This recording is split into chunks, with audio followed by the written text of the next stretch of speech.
is so frightening, and I just kept saying, this isn't me, this isn't my house, this isn't happening to us.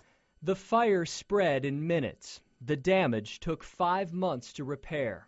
It started in Karen Clardy's garage and jumped into the walls and into the attic. Smoke just billowed out. I mean, you could hardly see in the neighborhood. The smoke was so bad. The first sign of trouble, a popping sound, and then the lights went out in the house. Karen went to the garage to check the electric panel.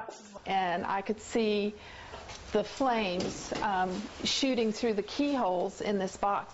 The box was a brand fire investigators had heard of before, a Federal Pacific stab lock electric panel installed in thousands of homes in the DFW area before 1981.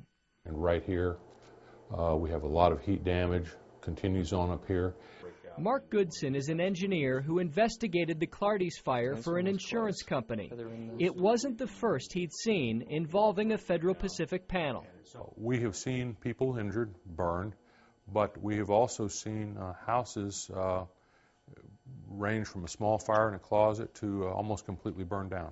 When a circuit breaker gets overloaded and starts to overheat, the breaker is supposed to shut off on its own.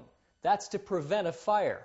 But Mark Goodson and other engineers who've studied Federal Pacific breakers say some of them don't work the way they should.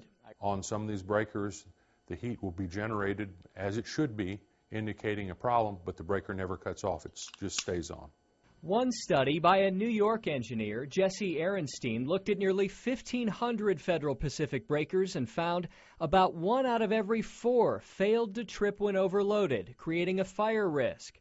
Federal Pacific is no longer in business, but in the 1980s, the company notified the Consumer Product Safety Commission that many of its circuit breakers did not comply with UL requirements.